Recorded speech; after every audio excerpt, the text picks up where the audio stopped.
बोल दो तीन।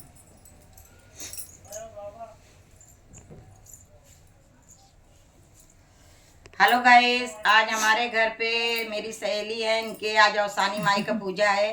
मैं एक गीत देने जा रही हूँ। अच्छा लगेगा तो लाइक सब्सक्राइब करा, बहुत सारा प्यार दुलार बरसाना।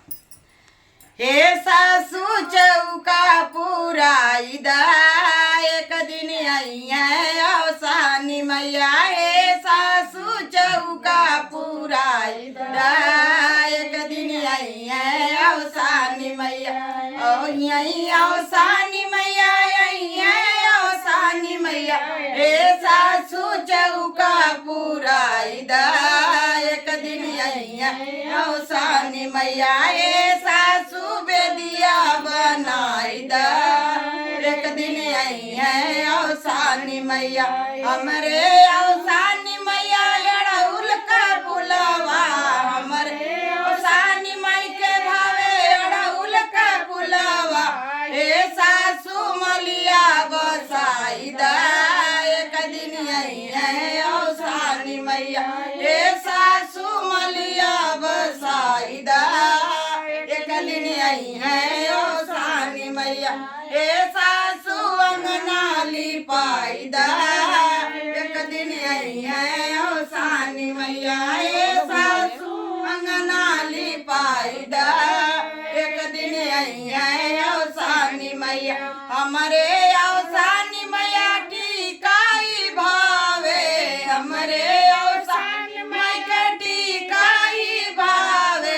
हे सासू सोनरा बसाई दा, एक दिन आई है अवसानी मैया। हे सासू सोनरा बसाई दा, एक दिन आई है अवसानी मैया। हे सासू चौका पुराई दा, एक दिन आई है अवसानी मैया। हे सासू चौका पुराई दा, एक दिन आई है अवसानी मैया। हमारे अवसानी माई के लाई चना पसंद बा, हमरे अवसानी माई के लाई चना पसंद बा। हे सासू भुजवा बसाई दा, एक दिन आई है अवसानी मैया। हे सासू भुजवा बसाई दा, एक दिन आई है अवसानी मैया। हे सासू बेदिया बनाई दा, एक दिन आई है अवसानी मैया। हे सासू बेदिया बनाई दा, एक दिन आई है अवसानी मैया। हमरे अवसानी मई के लड्डू पसंद बा, हमरे अवसानी मई के लड्डू पसंद बा। हे सासू हेलुआ बसाई दा, एक दिन आई है अवसानी मैया। हे सासू हेलुआ बसाई दा, एक दिन आई है अवसानी मैया।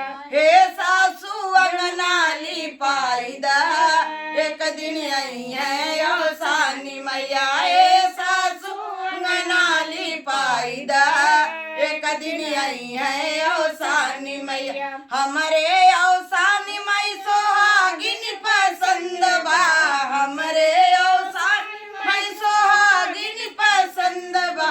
हे सासू सोहागिन बोलाई दा, एक दिन आई है अवसानी मैया। हे सासू सोहागिन बोलाई दा, एक दिन आई है अवसानी मैया। हे सासू अंगना लिपाई दा, एक दिन आई है अवसानी मैया। हे सासू अंगना लिपाई दा, एक दिन आई है